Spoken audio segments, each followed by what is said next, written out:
Hey guys, it's Tom from FitCure back for another lesson on hydration, our hydration habit. So drink for the next 7 days only water, tea and coffee. Hopefully this is going well. We've got our triggers, we're dialed in on what we should be doing alcohol wise, and this habit's a breeze now. We're consuming 2 litres of water every day, we're feeling good, skin's looking good, bones feel great.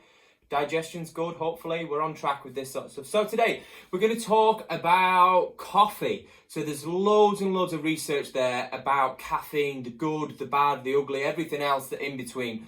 So we're going to just focus today on the benefits of coffee and maybe how to have that coffee and what to do with it. Okay, so let's deep dive really quick. So coffee is very high in antioxidants. And there's a study out there, it's an American study actually, which shows that the average American gets more antioxidants daily through coffee than they do through fruit and vegetables. So there we go. That is a research paper that's out there.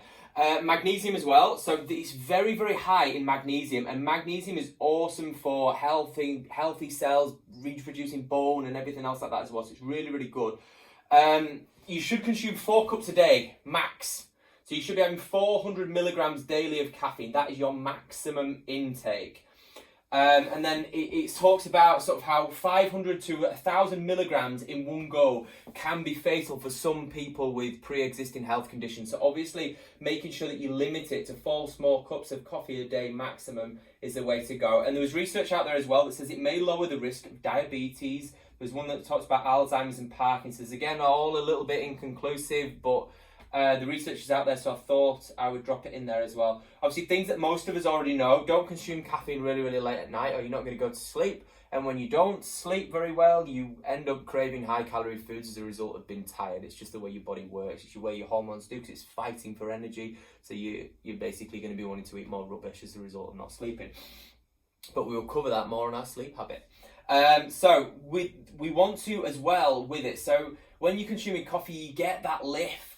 Feel amazing, you're ready to go, and then some of us can then have the crash. So the ways to sort of counteract that is to then add some fat to your coffee if you want to. So when you've got your black coffee, you could add some medium chain triglycerides, or you could add, if you're tolerant to dairy, a tiny bit of cream, dare I say, not much, but a little bit of cream for certain people who are of a certain body composition or handle fats particularly well. You could add that to it, and what that will do is then your body can't assimilate the caffeine any faster than it can metabolize the fat, so it doesn't get into your system. So you end up with more, again, I talk about that arch rather than the spike that you would get as well. So if you want to slow down that release, so you get a curve of energy and you don't get the sudden endorphin rush, if you like, dopamine release into the crash straight after, add some medium chain triglycerides. So you can buy them as MCT oil. They're also high in coconut oil as well, that hard stuff that you can use for cooking, so you can have a tiny amount of that in if you wanted to. Or if you're just playing hardcore, or if you want to use it for advantage during your strength training sessions, a lot of research out there as well. If you consume a cup of coffee, again, you're going to increase your cognitive function, your ability to basically pick things up, heavy things, and sprint as well. So sometimes it can help dial us in for workouts. So you can use it for your advantage out of your workout, potentially, with slowing down the fats.